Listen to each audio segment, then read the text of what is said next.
अस्सलाम वालेकुम, मैं हूं रेहान तारिक और आप देख रहे हैं दस्तक। अदालती महाज पर तेजी से हलचल जारी है। जजेस की तकर्रियों और तबादले का सिलसिला तेजी के साथ जारी है। वैसे वक्त में जब जजेस की तकर्रियों और तैनातियों पर आला अदलिया में तकसीम की कैफियत है, तो वहीं पर जुडिशल कमीशन ने सुप्रीम कोर्ट में आईनी बेंच में मजीद 5 जजेस के इजाफे की मंजूरी दे दी।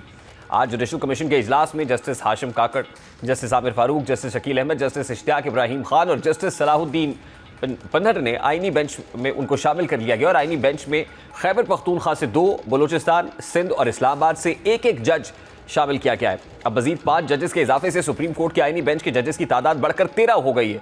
जराये के मुताबिक आईनी बेंच में मजीद 5 जजेस शामिल करने की मंजूरी अक्सरियत से दी गई, जबकि जस्टिस मुनीब अख्तर, जस्टिस मंसूर अली शाह और पीटीआई के 2 मेंबरान अली जफर और बैरिस्टर गौहर ने इन तैनातियों की मुखालिफत की है। जराये के मुताबिक इजलास में 4 मेंबरान ने राय दी कि सुप्रीम कोर्ट के तमाम जजेस को आईनी बेंच में शामिल किया जाए, जबकि आईनी बेंच में मजीद 5 नाम शामिल करने की राय आईनी बेंच के सरबरा जस्टिस अमीनुद्दीन खान ने दी। जराये ने बताया कि पीटीआई ने आईनी बेंच में जजेस शामिल करने के लिए तरीकाकार तय करने का मुतालबा किया और कहा कि आईनी बेंच में कौन से जजेस हों, ये इख्तियार सरबरा आईनी बेंच के पास नहीं होना चाहिए। अब एक बार फिर पीटीआई के अरकान और जस्टिस मंसूर अली शाह, जस्टिस मुनीब आईनी बेंच में नए जजेस की तकर्रियों की मुखालिफत करते दिखाई दिए। आईनी बेंच में जजेस की तैनाती ऐसे वक्त में हुई है जब आईनी बेंच में अहम केसेस की समाअत चल रही है या चलने वाली है। सिविलियंस के मिलिट्री ट्रायल के खिलाफ केस आईनी बेंच सुन रहा है और अब 26वीं आईनी तरमीम के खिलाफ भी आईनी बेंच केस सुनने वाला है। ऑपोजिशन की जानिब से पहले ये इल्ज़ाम लग रहा है कि उन्हें दीवार से लगाने के लिए 26वीं आईनी तरमीम हुई। अब हुकूमत 26वीं आईनी तरमीम के हवाले से अब तक तनकीद की जद में है, तो वहीं वफाकी हुकूमत पर यह तनकीद हो रही है कि वो हर वक्त हर पल किफ़ायत शारी का दम भरती रही है, लेकिन अब वो अपने दावे के बरक्स अपनी काबीना में इजाफा कर चुकी है। और सबसे बढ़कर परवेज़ खट्टक को वज़ीर आज़म के मुशीर मुकर्रर करने पर हुकूमत के अंदर से आवाज़ें उठ रही। सवाल ये उठ रहा है कि परवेज़ खट्टक जो ना मुस्लिम लीग नून से वाबस्ता है, ना वो हुकूमत से वाबस्ता किसी इत्तेहादी जमात का हिस्सा है, ना इस वक्त किसी जमात में शामिल है, इसके बावजूद उन्हें वज़ीर आज़म का मुशीर किस हैसियत में मुकर्रर किया गया है। वज़ीर आज़म शहबाज शरीफ ने तो नए काबीना अरकान के एजाज़ में नाश्ते के एहतमाम के मौके पर यह दावा किया कि वफाकी वज़राए मुमलिकत और मुशीरों का इंतखाब उनकी काबिलियत और सलाहियतों की बुनियाद पर किया गया है। लेकिन परवेज़ खट्टक के बतौर वज़ीर आज़म की मुशीर तैनाती पर यह सवाल उठ रहा है कि बतौर वज़ीर आला केपी के उन पर करप्शन के इल्ज़ामात लगे। यही नहीं, नून लीग माजी में परवेज़ खट्टक पर तनकीद करती रही, लेकिन अचानक परवेज़ खट्टक को अहम ओहदा कैसे दे दिया गया? यही सवाल मुस्लिम लीग नून के रहनुमा इख्तियार वली खान भी उठा रहे हैं। वो अपनी पार्टी पर तनकीद भी कर रहे हैं। वो अपनी ट्वीट में लिखते हैं कि मैं मार्च 1989 से मुस्लिम लीग नून से वाबस्ता हूँ, कभी बेवफाई नहीं की, अब तक ना पार्टी छोड़ी है ना सियासत, फैसलों पर शदीद तहफ़्फ़ुज़ात हैं, क़यादत से ही शिकायत करूँगा, जिसको मैं शिकस्त दे चुका हूँ उसको मुझ पर बरतरी देना अपनी बेतौकीरी समझता हूँ। फिर इसी तरह वो अपनी एक और ट्वीट में परवेज़ खट्टक को मुखातिब करते हुए लिखते हैं कि तुम्हें मैंने असम्बली में और असम्बली से बाहर मालम जब्बा, BRT और बिलियन ट्री पर बहुत सताया रुलाया है। आज के बाद ये दाग समझ लो धुल गए हैं। मैं अपनी लंबी लंबी तकरीरें वापस पी नहीं सकता, वरना शायद पी लेता। मैं परवेज़ खट्टक को कौमी मुजरिम समझता था, अब नून लीग के अंदर से ही अपनी हुकूमत के खिलाफ आवाज़ें बुलंद हो रही। परवेज़ खट्टक को कौमी मुजरिम कहा जा रहा है, लेकिन इसके वज़ीर आज़म ने उन्हें अपना मुशीर बनाया है। अब उनके मुशीर बनने पर मुख्तलिफ कयास आराइयाँ, मुख्तलिफ अंदाजे लगाए जा रहे हैं। सियासी हलकों में चहमगोइयाँ हो रही है कि परवेज़ खट्टक को पीटीआई के मुकाबले में लाया जा रहा है। और सिर्फ यही नहीं, ये भी ख्याल किया जा रहा है कि हुकूमत वज़ीर आला केपी के अली अमीन गंडापुर की वज़ारत आला बचाने के लिए परवेज़ खट्टक का सहारा लेना चाहती है। अब सवाल ये है कि हुकूमत अली अमीन गंडापुर की वज़ारत आला को क्यों बचाना चाहती है? तो इसकी मुमकिन वजह यह है कि अली अमीन गंडापुर इदारों के करीब समझे जाते हैं, उनका वफाकी हुकूमत के साथ भी राब्ता है, SIFC के इजलासों में भी वो शरीक नज़र आते हैं और उन पर यह इल्ज़ाम लगता है कि उनका झुकाव हुकूमत की जानिब है। और दूसरी अहम बात यह है कि आज से कुछ रोज़ कबल फैसल वादा करते दिखाई दिए हैं कि हुकूमत अली अमीन गंडापुर को बचाना चाहती है। अब शायद यही वजह है कि परवेज़ खट्टक को इसलिए मंजर आम पर लाया जा रहा है ताकि वो ज़रूर अली अमीन गंडापुर की वज़ारत आला को बचा सके, क्योंकि वो एक सूबे के वज़ीर आला रह चुके हैं और सूबे में उनका असर रसूख है। लेकिन एक पहलू ये भी है कि परवेज़ खट्टक तो खुद अपने हल्के से हार चुके हैं, ऐसे में अली अमीन गंडापुर की वज़ारत आला को कैसे बचाएंगे? यही वजह है कि परवेज़ खट्टक की वफाकी काबीना में शमूलियत से उनके सियासी मुखालिफिन के अलावा हुक्मरान जमात के रहनुमा भी हैरान है, जो किसी भी जमात से वाबस्तगी ना होने के बावजूद काबीना में शमूलियत को समझ से बारतर करार देते हैं। और उनके नज़दीक परवेज़ खट्टक का वज़ीर आज़म का मुशीर बनना उनकी सियासी तनज़ुली है। और ये इसलिए कहा जा रहा है क्योंकि वो एक सूबे के सरबराह हैं। फिर वजीर दिफा बने। इतने अहम ओहदों पर रहने के बाद अचानक से उनका मुशीर बनना उनकी सियासी तनज़ुली करार दिया जा रहा है। और यह भी ख्याल किया जा रहा है कि उन्होंने खुद को सियासी तौर पर जिंदा रखने के लिए ओहदा कबूल किया है, क्योंकि इस वक्त परवेज़ खटक सियासी तौर पर इंतहाई कमज़ोर है। वो किसी सियासी जमात को कुछ भी देने के काबिल नहीं। इसी वजह से मुशीर का ओहदा भी उनके लिए गनीमत से कम नहीं है। परवेज़ खटक पर यह इल्ज़ाम भी लग रहा है कि उनकी तरजीह हमेशा सियासी ओहदे रहे हैं। उन पर इल्ज़ाम लगता है कि वो ओहदों के लिए सियासी वफादारियां बदलते हैं। पहले वो पीपल्स पार्टी में थे, फिर शेरपाओ के साथ शामिल हुए, इसके बाद पीटीआई में आए और ओहदों का मजा लिया। जब मुश्किल वक्त आया तो पीटीआई का साथ ही छोड़ दिया और अब वो वज़ीर आज़म के मुशीर बन गए हैं। यानी मजमूई तौर पर देखा जाए तो हुकूमत खैबर पख्तूनख्वा में मुमकिन तब्दीली पर हिकमत अमली बना रही और इसके लिए परवेज़ खटक को तैयार किया जा रहा है। लेकिन बज़ाहिर ऐसा लगता है कि परवेज़ खटक खैबर पख्तूनख्वा के फ्रंट पर हुकूमत को कोई ब्रेक थ्रू नहीं दिला सकेंगे। और वैसे भी हुकूमत को परवेज़ खटक को अपने साथ शामिल करने पर अंदरूनी दबाव का सामना है, तो वहीं पर इत्तेहादी भी काबीना की तौसीह पर हुकूमत से ना। पीपल्स पार्टी की रहनुमा शाजिया मरी हुकूमत पर किस अंदाज में तनकीद कर रही है इस पर्टिकुलर इशू पर।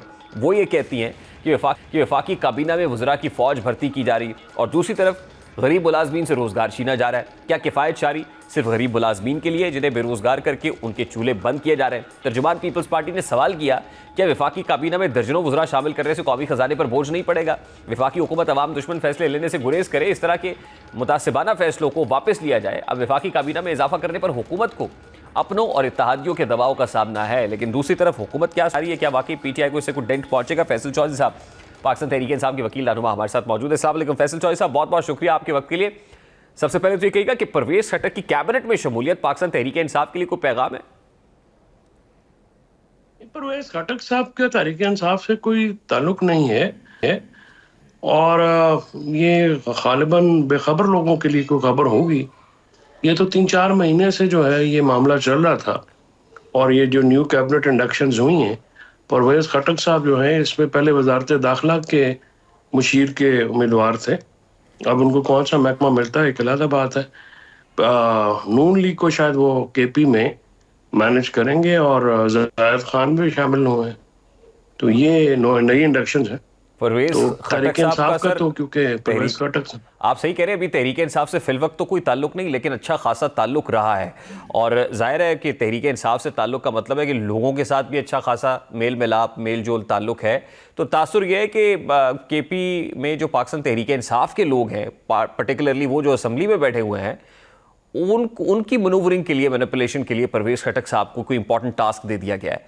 तो ये डिस्टर्बिंग हो सकता है आने वाले दिनों में पीटीआई के लिए, केपी के फ्रंट पे। नहीं, परवेज़ खटक साहब उधर केपी में पीटीआई के आप पाकिस्तान में पाकिस्तान तहरीक इंसाफ के लोगों को कुछ नहीं कर सके, तो ये तो हमें एक ढकोसला है। अगर एस्टैब्लिशमेंट पूरा जोर लगा के पीटीआई के लोग नहीं तोड़ सके, परवेज़ खटक क्या करेंगे?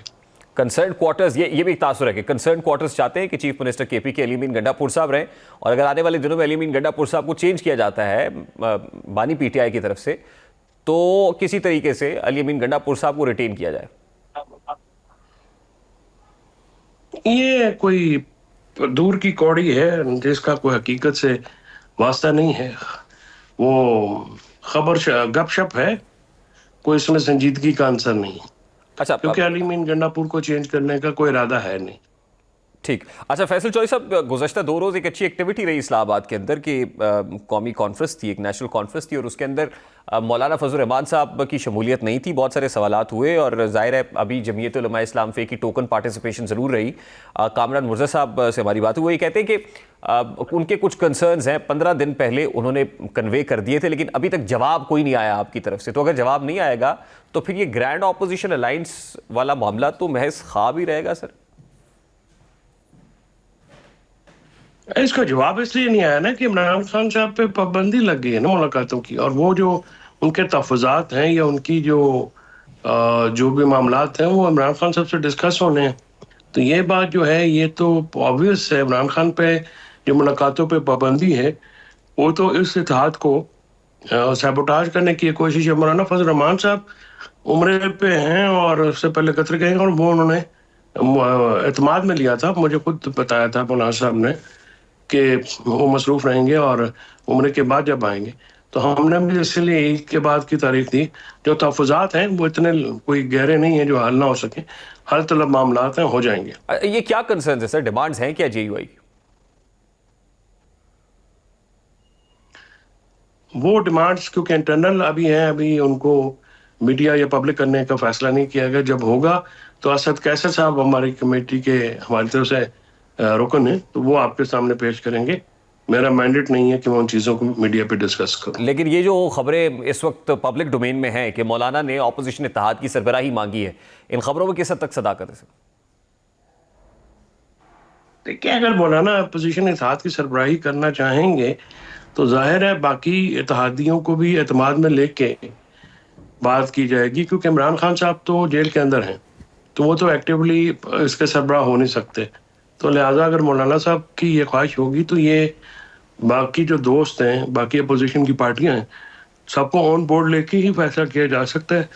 तहरीक इंसाफ और जेयूआई अकेले तो फैसला कर नहीं सकते। नहीं, लेकिन वो ये मांग रहे हैं, ऐसा कह रहे हैं कि हमें सरबराही चाहिए। नहीं, सरबराह तो जाहिर है कोई ना कोई तो एक फेस तो चाहिए होता है, और जो पॉलिटिकल नंबर है या मामला है उनको भी सामने रखना होगा। तो ये चीज़ें जो अभी ज़ेर बहस हैं, ज़ेर बहस चीज़ों को पब्लिक करने से माहौल ख़राब होता है। लिहाजा ये जब मुनासिब मौका आएगा तो आपके सामने रख दी जाएंगी। खबर ये भी है कि जेयूआई शराकत इक़्तिदार भी चाहती, यानी केपी के अंदर कोई हिस्सा भी वसूल करना चाहती है, हिस्सा बकदर जुस्सा। ऐसी कोई डिमांड है सर? ऐसा मुतालबा जेयूआई की तरफ से नहीं आया है, ये मैं आपको अच्छा, अभी वो ये कहते हैं कि हमने कन्वे कर दिया था कि मौलाना मुल्क में नहीं होंगे, तो आप इसको थोड़ा डिले कर लें, अभी नेशनल कॉन्फ्रेंस ना करें, बाद में कर लीजिएगा। तो हमारी ये बात नहीं मानी गई। नहीं, नेशनल कॉन्फ्रेंस का तो जिस दिन असद कैसर साहब के घर पे खाना था उसी दिन तय हो गया था, और ये बात जो है ये ठीक बात नहीं है, ये भी खबर कापी है, क्योंकि उस दिन ही मौलाना साहब की मौजूदगी में इस बात का और एलामिया भी जारी किया गया, मुश्तरका एलामिया, जो कि शायद काका नबासी साहब ने पढ़ा, और मैं खुद भी उसकी तहरीर करने वालों में से शामिल था। और फिर मौलाना साहब की तायद से वो एलामिया तैयार भी हुआ, पढ़ा भी गया। लिहाजा और ये जो कॉन्फ्रेंस थी इसमें मौलाना साहब अगर इधर होते तो खुद तशरीफ लाते, लेकिन उनकी तरफ से वफद और मंदूबैन की जो है शमूलियत हुई है, वो भी खुश आइंद है। जो फैसल चौधरी साहब, जो एलामिया हमारे सामने आया या पढ़कर सुनाया गया, उसमें जो फ्रेश मैंडेट है या नई अवामी हुकूमत का मुतालबा किया जा रहा है, तो उसके लिए ऑप्शन क्या है? क्या पाकिस्तान तहरीक इंसाफ असम्बली से निकलने का ऑप्शन भी ज़ेर गौर रखती है? ऑप्शंस तो सारी मौजूद हैं रेहान। अब उनके ऊपर जो है गुफ्तगू होगी, डेलिब्रेशंस होंगी, फिर मुतवक्का फैसला लिया जा सकता है।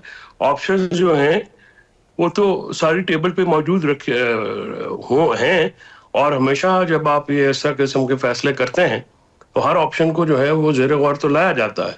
तो ये ऑप्शन भी जो है इस पे गौर तो किया जाएगा, और ज़ाहिर है एक जमहूरी पार्टियां हैं, अक्सरियत की राय के मुताबिक ही चलेंगे। नहीं, लेकिन कंसर्न्स तो छोटी पॉलिटिकल ऑपोजिशन पार्टीज को भी हैं। इवन तहरीक तहफ़्फ़ुज़ आईन पाकिस्तान के सरबरा महमूद खान अचकज़ई साहब ये कहते हैं कि मैं तो नहीं समझता था कि हुकूमत के साथ बैठना भी चाहिए, मुज़ाकरात होने चाहिए, लेकिन इसके बावजूद आप गए। फिर जब चीफ जस्टिस से हाल ही में मुलाकात हुई तो उस वक्त दीगर जो अपोजिशन पार्टीज़ है उनको ऑन बोर्ड नहीं लिया गया। फिर अब ये कह रहे हैं कि ये देखें इललेजिटिमेट गवर्नमेंट है, ये फॉर्म 47 की गवर्नमेंट है, ये असम्बली जाली है, यहाँ बैठने को अचकज़ई साहब कहते हैं मैं हराम समझता हूँ। तो ऐसे में पाकिस्तान तहरीक इंसाफ हुकूमत से इंगेज भी करके आ गई, असम्बली में भी बैठी हुई है, चीफ जस्टिस से अकेली मुलाकात भी कराए। तो ये सब चीज़ें जो फैक्टर्स हैं, क्या अपोजिशन को इकट्ठा होने देंगे? देखिए, अचकज़ई साहब की राय है, इत्तेहाद का फैसला तो नहीं है ना। और अगर आप मार्शल लॉ दौर में लोगों के साथ बैठ के बात करते हैं तो सियासत में तो बातचीत ही एक जरिया होता है, और उसके अलावा कोई सियासी जमातों के पास हथियार होता नहीं। अचकज़ई साहब की जो इस्तदलाल है वो सरांकों पे बड़े मोहतरम हैं, लेकिन उसके मुकाबले में अब काउंटर वर्जन जो है वो भी देखना होगा कि क्या जब मार्शल लॉ के दौर में बातचीत की जाती है तो वो तो बिल्कुल ही खैर अभी भी मार्शल लॉ ही है, लेकिन ये है कि बातचीतों के अलावा सियासी जमातों के पास तो कोई ऐसा ऑप्शन होता नहीं है कि आप कुछ और कर सके, तो फिर बातचीत तो जारी रहेगी। जहां तक चीफ जस्टिस से मुलाकात का ताल्लुक है, मैं समझता हूँ कि ये जायज़ बात है। अपोजिशन की से सलाह मशवरा करके लोगों को साथ लेके जाना चाहिए था। पीटीआई के जो वकला या वफद गया है उनको सियासी तौर पे ये बात पे विजिलेंट रहना चाहिए था। और मेरी राय में तो खैर चीफ जस्टिस से मुलाकात की जरूरत नहीं थी, क्योंकि चीफ जस्टिस साहब के पास कोई इख्तियार नहीं है, लेकिन अक्सरियत का फैसला था। लेकिन ये बात मैं समझता हूँ कि इसमें एक कोताही जरूर हुई है ठीक। कि अपोजिशन की दीगर जमातों के जो नुमाइंदगान हैं उनको। Sir lastly and very quickly, जाहिर है ये बड़ी मुनासिब साहिब राय है कि जी सियासत में तो एंगेजमेंट होती, बातचीत होती है और बातचीत से मामला हल होते हैं, लेकिन क्या कीजिए कि पाकिस्तान तहरीक इंसाफ ने जो मुज़ाकरात और बातचीत के तमाम दरवाजे बंद कर दिए हैं। अब तो कोई बातचीत नहीं हो रही, बकौल आपके ज़ाहिर बैकडोर भी आप कहते हैं कि आपकी बातचीत नहीं हो रही, फ्रंट एंड पे गवर्नमेंट के साथ भी आप मुज़ाकरात नहीं कर रहे कि जी उनकी लेजिटिमेसी कोई नहीं है। तो फिर अब क्या फैसला, ये हतमी फैसला है कि सड़क पे ही आएंगे, सड़क ही गर्म करेंगे, मार्च करेंगे, एहतजाज करेंगे, जल से जुलूस करेंगे, इसी से हल निकलेगा? नहीं, बातचीत देखिए हमने हुकूमत से तातुल का शिकार है। हमारी बातचीत हमने मौखर की है, उसकी वजह यह है कि हुकूमत के पास इख्तियार नहीं है। एस्टैब्लिशमेंट से हो रही बातचीत सर? हुकूमत जो है वो डोरियां किसी और जगह से हलाई जा रही हैं। तो जब उनके पास इख्तियार नहीं है, चौधरी जहाज साहब की प्रोडक्शन ऑर्डर पे भी अमल दरामद नहीं हुआ, मुज़ाकराती कमेटी की एक मीटिंग तक नहीं हो सकी, कल जो रखना डाला गया उस पर भी वो इनकारी है कि हुकूमत की तरफ से नहीं हुआ, किसी और तरफ से वाज़ेह तौर पे एस्टैब्लिशमेंट की तरफ जा रहा है उनका। तो हुकूमत के साथ तो हम मुज़ाकरात बल्कि सियासी अमल में शरीक हैं, तो हमारे मुज़ाकरात तो जारी हैं, हुकूमत के मुज़ाकरात मुअत्तल हैं। वो अपने मुज़ाकरात को अगर स्टार्ट करना चाहते हैं तो ज़रा कोई CBMs करने पड़ेंगे उनको, क्योंकि CBMs की अदम मौजूदगी में फिर गवर्नमेंट से टॉक करने का फायदा नहीं है। हम अपोजिशन के साथ और अपनी जो लाइक माइंडेड जमातें हैं, चाहे पार्लियामेंट के अंदर हो पार्लियामेंट के बाहर हो, उनसे बिल्कुल बात कर रहे हैं और हम इस बातचीत को आगे बढ़ा रहे हैं। और अब ये बातचीत आगे भी बढ़ रही है और हमें मस्बत इशारे मिल रहे हैं। हमें को जो लाइक माइंडेड जमातें हैं उनकी तरफ से अच्छे रिस्पॉन्सेज आए हैं। बहुत बहुत शुक्रिया फैसल चौधरी साहब, पाकिस्तान तहरीक इंसाफ के रहनुमा हमारे साथ मौजूद थे। अभी एक ब्रेक लेंगे, ब्रेक के बाद वापस आएंगे। जमीयत उलमा इस्लाम फे के इस ग्रैंड ऑपोजिशन अलायंस में पर्टिकुलरली PTI से कुछ रिजर्वेशंस तो हैं, वो क्या हैं जानने की कोशिश करेंगे इस ब्रेक के बाद हमारे साथ।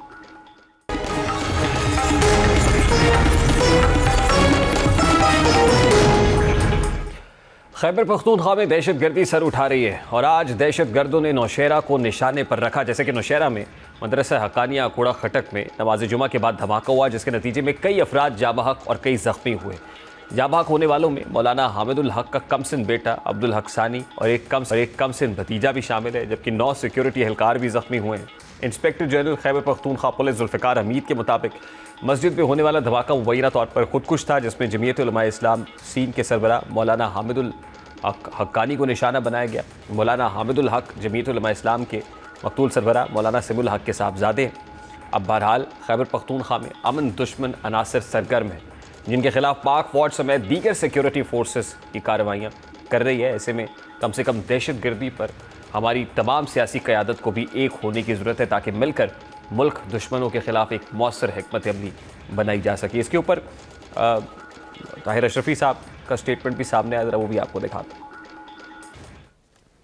दारुल हक्कानिया में ये हमला दरअसल उन इस्लाम दुश्मन और पाकिस्तान दुश्मन कुव्वतों का हमला है, जो पाकिस्तान में बदअमनी चाहते हैं, जो मुसलमानों में तफरीक चाहते हैं, जो इस्लाम के हकीकी पैगाम को फैलता हुआ नहीं देखना चाहते। हमने अपने शहीद बाबा मौलाना समीउल हक रहमतुल्लाह अलैह के जनाजे पे भी खड़े होकर ये अज़म किया था कि उनका मिशन जारी और सारी रहेगा। आज फिर हम ये अज़म करते हैं कि दुश्मन तागूती कुव्वतें जो भी हरबे आजमाएं, हम इस्लाम और पाकिस्तान की दिफा, सलामती और इस्तेहकाम के लिए अपनी जद्दोजहद को जारी रखेंगे। दहशतगर्दी एक रियलिटी है, बहुत बड़ा चैलेंज है, जिससे नबरदाज़मा होने के लिए सिक्योरिटी फोर्सेस काम कर रही हैं। पाक फ़ौज के जवान खुद जाम शहादत नोश कर रहे हैं। हम ये एक ऐसा इशू है जिस पर नेशनल कंसेंसस डेवलप करने की, तमाम पॉलिटिकल पार्टीज़ को इस पर एक प्लेटफॉर्म पे इकट्ठे होने की, मुत्तहिद होने की ज़रूरत है। लेकिन यहाँ पर तो with in the opposition even consensus develop नहीं हो पा रहा है पॉलिटिकल मामलात के ऊपर। इस वक्त सेनेटर कामरान मुर्जा साहब जमीयत उलमा इस्लाम फे के रहनुमा हमारे साथ मौजूद है। अस्सलाम वालेकुम सेनेटर साहब, बहुत बहुत शुक्रिया आपके वक्त के लिए। सेनेटर साहब, सबसे पहले तो ये 2 रोज़ा नेशनल कॉन्फ्रेंस हुई, इसमें मौलाना को, जमीयत उलमा इस्लाम फी के सरबराह को, ऑल्दो टोकन पार्टिसिपेशन ज़रूर रही, आप वहाँ थे, लेकिन मौलाना की कमी महसूस हुई? आपको नहीं लगता कि मौलाना को होना चाहिए? ये मौलाना साहब की जो कमी थी ये पहले से बता दी गई थी उनको।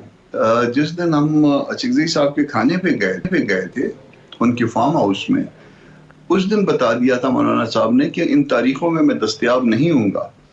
तो उसके बाद तो कोई गिले शिकवे वाली बात नहीं बनती थी, और ये भी इवन बता दिया गया था कि हैदरी साहब की सरबराही में एक 2 रुकनी वफद जो है वो शिरकत करेगा। तो हैदरी साहब जो है मौजूद थे, वो जाहिर है हमारी मौलाना के बाद फिर क़यादत है, और मैं एक मेंबर सेनेट का जो है उनके साथ था हैदरी साहब के पीछे।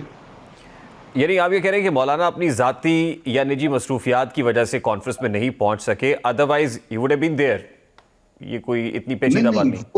उनका मुल्क से बाहर का पहले से प्रोग्राम था, और उन्होंने पूरी महफिल में जब हम खाना खा चुके, मैं चूंकि मौजूद था इसलिए मैं उसको मैंने किया है, उन्होंने पूरी महफिल में ये बात बता दी कि मैं इन तारीखों में दस्तयाब नहीं हूँगा। तो आप मौलाना कहने का मकसद ये था कि फिर आप ना रखिए इस प्रोग्राम को, मगर उन्होंने रखना पसंद किया क्योंकि उनका अपना जो है एक निजी मामला समझ लीजिए, उनकी पार्टियों का मामला समझ लीजिए, उस पर हमें कोई एतराज़ नहीं है, मगर मौलाना का पहले से प्रोग्राम बन चुका। अच्छा, ये एतराज़ तो आपका अपनी जगह पे जस्टिफाइड है कि आप ज़ाहिर है ऑपोजिशन की बड़ी पॉलिटिकल पार्टी हैं, अब एक माइलेज आपके पास डिविडेंड है और वो उसमें बात सुनी भी जानी चाहिए, लेकिन नहीं सुनी जाती। जैसे कि ऑपोजिशन को बुलाया chief justice of Pakistan justice Yahya Afridi से मुलाकात हुई, लेकिन उसमें आप लोग नहीं थे, और कहीं ना कहीं ये है कि जाहिर है कि जब आप क्लेम करते हैं कि आप ऑपोजिशन की बड़ी पॉलिटिकल पार्टी हैं, सिंगल लार्जेस्ट पार्टी हैं ईवान के अंदर, तो फिर आपको ऑपोजिशन की दीगर पार्टीज़ को भी लेके साथ चलना चाहिए। तो ये तो मेरा ख्याल है इस पर तो हक बजानिब हैं आप इन रिजर्वेशंस में। बिल्कुल हक बजाने में। आज तक 1 साल हो गया ना इस पार्लियामान को वजूद में आए हुए, किसी एक मामले पे बता दीजिए कि किसी एक मामले में भी जो है ना वो हमने आपस में कोई मशावरत की हो पार्लियामान के अंदर, किसी एक मामले में भी हम इकट्ठे जो है ना किसी मीटिंग में बैठे हो इजलास से पहले और कोई हमने स्ट्रेटेजी बनाई हो, तो ऐसा नहीं हुआ। कहीं पे कमेटियों की तकसीम में जो है ना हम आपस में बैठे हों, कहीं बाकी स्लॉट्स की तकसीम में हमने बैठे हों, तो जो कुछ पार्लियामान के अंदर अगर आप अपने तौर पे करेंगे तो हम भी हक रखते हैं कि हम वही काम जो आप करते हैं हम खुद भी अपने तौर पे कर सकें। अच्छा, अगर ऐसे ही रहेगा सेनेटर साहब, तो फिर तो ये ग्रैंड ऑपोजिशन अलायंस महज ख्वाब ही रहेगा।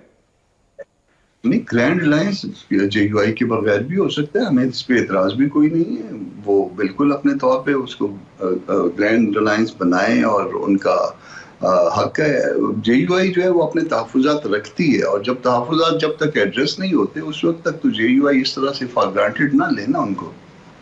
अच्छा, आप जेयूआई के बगैर आप ये कह रहे हैं कि बन सकता है, लेकिन वो अलायंस होगा, फिर वो ग्रैंड अलायंस शायद ना बन सके। फिर अगर हम ग्रैंड है तो फिर उसको फिर हमारी बात तो फिर जो जाहिर है फिर उसका मतलब ये है कि उसमें कोई वजन होता है। मगर ये देखिए ना, जब तक हमारे मामला तय नहीं हो जाते और उस वक्त तक हम नहीं चल सकते इकट्ठे। वजह उसकी ये है कि कल जब खुदा न खास्ता कोई प्रॉब्लम आ जाए हमारे दरमियान में और मामला ये तय ना आए हों, तो मौलाना के लिए जो है ना वो सुर्खी का बायस ना बने। हम पहले चीज़ों को तय करेंगे, उसको ब्लैक एंड वाइट में चाहेंगे कि वो आ जाएं, फिर दिन अगर मुमकिन हुआ तो फिर आगे चलेंगे, और उसका प्रोग्राम वाज़ेह होना चाहिए, उसका नज़म मालूम होना चाहिए किस तरह से होगा, फिर उस नज़म की मौजूदगी में फिर जो है वो किस तरह से जो है ना वो फैसले कहाँ पे होंगे, किस तरह से होंगे, हर चीज़ पहले जो है उसको तय करना पड़ेगा। क्या वजह है सर कि दर्जनों नशस्तों के बाद भी ये डेडलॉक जू का तू बरकरार है, ये मामला तय नहीं पा रहे हैं? ये कहाँ है डेडलॉक, है कहाँ पे बुनियादी तौर पे? देखिए, फैसला उन्होंने करना है। हमारे दिल में जो कुछ था हमने बता दिया। उस हमारे दिल में जो कुछ था, भले वो आप कहें कि वो दुरुस्त नहीं था, मगर हमने बता दिया, कन्वे कर दिया। उस बात को 15 दिन हो गए, उसका जवाब नहीं आया, तो कल हमें बुलवाया, हम कल चले गए, जाके हमें स्टेज दिया, हमने अपनी जो हमारे दिल में था हमने स्पीच भी कर दी। जिस वक्त तक हम बैठ सके हम बैठ भी गए, उसके बाद हम आ भी गए। तो हम इस हद तक जो है वर्किंग रिलेशनशिप जो है वो रख सकते हैं, मगर किसी अलायंस का हिस्सा सिर्फ उस वक्त बन सकते हैं जब उसके लिए सारे मामला तय हो जाए, और तय जो है वो जब तक पुरानी बातें भी जो है वो तय ना हो जाए उस वक्त तक आगे इस तरह से मुमकिन नहीं है हमारे लिए। अच्छा सर, तासुर ये दिया जा रहा है कि मौलाना फजल रहमान या उनकी पार्टी की कुछ डिमांड्स हैं, जिसमें से वन ऑफ दोज डिमांड्स है कि उनको सरबराही दी जाए इस ग्रैंड ऑपोजिशन अलायंस की, फिर कोई पावर शेयरिंग के हवाले से भी गवर्नमेंट। मौलाना ने कोई सरबराही नहीं मांगी, मैंने बात की है इसलिए मुझे फर्स्ट हैंड नॉलेज है, कोई सरबराही नहीं मांगी गई, कोई खैबर पख्तूनख्वा में हिस्सा नहीं मांगा गया, किसी तरह की इस तरह की बात नहीं है। हमारी असूली बातें, असूली मौक़िफ़ है वो हमने अपने वर्कर को सेटिस्फाई करना है। हमारा वर्कर हमसे हिसाब लेता है, हम तो आम लोगों की पार्टी है, हम ये तो नहीं है कि किसी बड़े बड़े लोगों की पार्टी है, ये तो यहाँ कामनर है सारे, तो जब कामनर है वो हर चीज़ में हिसाब करता है। वो कौन सा ऐसा मुतालबा है सर कि जो नहीं माना जा रहा और आपके लिए नागुज़ीर है इस इत्तेहाद के लिए कि मुतालबा माना जाएगा तो इत्तेहाद? वो मुतालबात नहीं, वो रिजर्वेशंस हैं, वो रख दिए गए थे उनके सामने। उस पर ना ये कहा गया कि हमने मान लिए, उस पर ना ये कहा गया कि हमने नहीं माने। तो जब तक वो बातें तय नहीं होती उसको हम एक तो डिस्क्लोज भी नहीं करना चाहेंगे फिल वक्त। मगर ये बात मैं अगेन आपको कह रहा हूँ कि मौलाना ने किसी इत्तेहाद की सरबराही नहीं मांगी, किसी हुकूमत में हिस्सा नहीं मांगा। अगर हुकूमत में हिस्सा हमने लेना होता तो शायद जो है ना वो फेडरल गवर्नमेंट इस पोजीशन में है कि वो 25-25 वजीर अगर एक दिन में लगाती है तो 2, 4, 5, 7 हमारे भी लगा देती। इनकी 84 की कैबिनेट थी ना, तो अब तक 52 की पहुंची है, तो उनके पास काफी गुंजाइश है अगर हमारी ऐसी कोई ख्वाहिश होती। परवेज खटक साहब की मुलाकात हुई मौलाना से और उसके बाद खबरें आई कि शायद परवेज खटक साहब JUI ज्वाइन कर रहे हैं। अभी तक वो तो नहीं हुआ, लेकिन कैबिनेट ज्वाइन कर लिया सर वैसे उन्होंने। मौलाना की बरकत है, पारस से जो बनता है वो तो सोना बन जाता है। तो कहीं कैबिनेट का हिस्सा बनने के बाद तो JUI में बाकायदा शमूलियत मुतवक्के तो नहीं सर? नहीं, फिर JUI की डिसिप्लिन में आना पड़ेगा। अगर कोई JUI का हिस्सा है तो वो JUI की डिसिप्लिन में होगा, और JUI अपोजिशन में रहने का इरादा रखती है। यानी ये बादस अच्छा, अगर ऑपोजिशन में रहेंगे तो फिर तो जाहिर है फिर वो कैबिनेट का हिस्सा है, तो वो कैसे फिर JUI को ज्वाइन करेंगे? तो इसका मतलब ये कि ये तो सब ऐसे ही है, ये महज खाम ख्याली है। अगर वो आना चाहते हैं जमीयत उलमा इस्लाम पे तो फिर उनको कैबिनेट से अलहदा होना पड़ेगा, ये कह रहे हैं आप? उनको JUI का डिसिप्लिन उसकी पाबंदी करनी पड़ेगी। मैं JUI का हिस्सा हूँ, मैं अपने डिसिप्लिन की पाबंदी करता हूँ, तो हर उस दोस्त को जो कि ठीक, बहुत बहुत शुक्रिया। सेनेटर कामराज मुर्जा साहब हमारे साथ मौजूद थे। अभी एक ब्रेक लेंगे और ब्रेक के बाद जब वापस आएंगे तो सोशल मीडिया के कुछ डार्क एस्पेक्ट्स भी हैं। पेक एक्ट की बहुत बात होती है, कानून की गिरफ्त में लाने की उनको, जो सोशल मीडिया के ऊपर जो है वो उस तरह का कंटेंट करते हैं जो अगेंस्ट द पॉलिसीज़ या अगेंस्ट द सोशल फैब्रिक, जिसमें अखलाक बाख्ता कंटेंट होता है। ये सेगमेंट भी है जिस पर सरकार को नज़र करनी पड़ेगी। वो क्या हो रहा है इस पर बात करेंगे इस ब्रेक के बाद। हमारे साथ रहिए।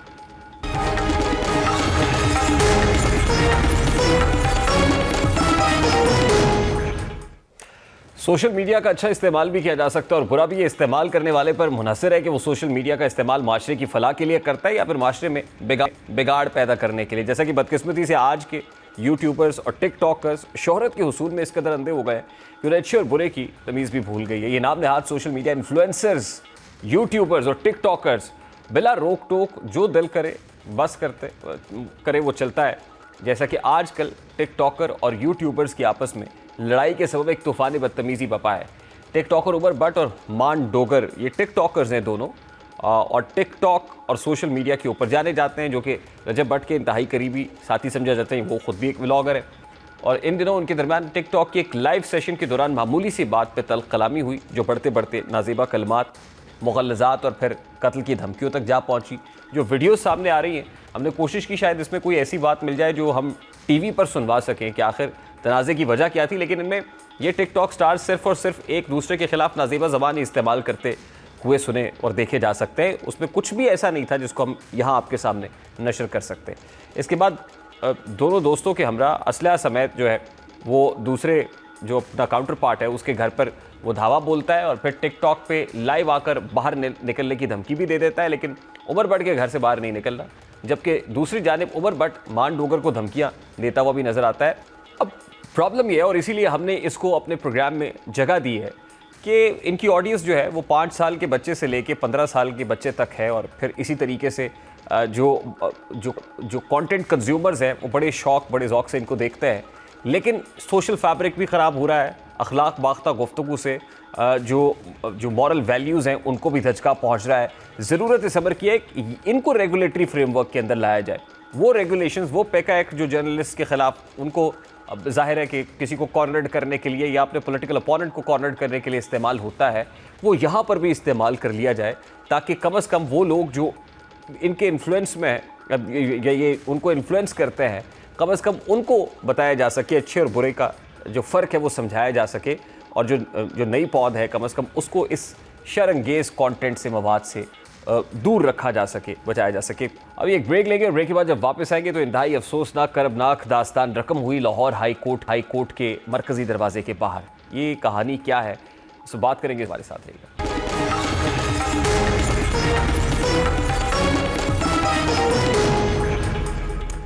गुज़श्ता दिनों ये खबर सामने आई थी कि आसिफ जावेद नामी शख्स जो निजी कंपनी से बरतरफ कर दिया गया था, और उसने अपनी बरतरफी के खिलाफ लाहौर हाई कोर्ट में दरखास्त भी दायर कर रखी थी। साहिल आसिफ जावेद का केस 2020 से लाहौर हाई कोर्ट में ज़ेरे समाअत था। लाहौर हाई कोर्ट ने इस केस की एक समाअत हालिया दिनों में करने के बाद अगली तारीख 8 अप्रैल की मुकर्रर कर दी थी। शायद यही वजह थी कि 5 साल से इंसाफ ना मिलने की वजह से आसिफ जावेद ने लाहौर हाई कोर्ट में खुद को आग लगा ली थी, जिसके बाद आसिफ जावेद को मियां अस्पताल के बर्न यूनिट में मुंतकिल किया गया, लेकिन अब वो अपने जख्मों की ताब ना लाते हुए मौत की वादी में जा चुका है। मीडिया रिपोर्ट्स के मुताबिक आसिफ जावेद इंसाफ ना मिलने पर मायूस था, इसलिए वो खुदकुशी पर मजबूर हुआ। ये पहला वाकया नहीं है, इससे पहले IG ऑफिस लाहौर के सामने अपने मसाइल हल ना होने पर असगर नामी शहरी ने खुदसोजी की कोशिश की थी, जिसमें असगर ने अपने आप को तेल छिड़क कर आग लगा ली थी। ज़रूरत इस बात की है कि इन मुतल्लिका केसेस से सबक हासिल किया जाए, और आसिफ जावेद जैसे कई साइलिन जो कई सालों से इंसाफ के मुंतज़र हैं, उन्हें फौरी इंसाफ दिलाया जाए, जैसा कि चीफ जस्टिस ऑफ पाकिस्तान कोशा है कि लाहौर हाई कोर्ट, लीगर कोर्ट्स और सुप्रीम कोर्ट में ज़ेरे इल्तवा केसेस की तादाद को कम किया जाए। शायद यही वे फॉरवर्ड है। इन केसेस को, जो आम साइलिन के केसेस हैं, इनको प्रायोरिटी बेसिस के ऊपर सुनना पड़ेगा, ताकि कल को कोई आसिफ अपना केस ना लगने पर दिल पर होकर खुद सोजी ना कर ले। प्रोग्राम का वक्त अपने इख्तिताम को पहुंचे, आपसे मुलाकात होगी इंशाअल्लाह। अगले हफ्ते अपना रखिए ख्याल। अल्लाह हाफ़िज़।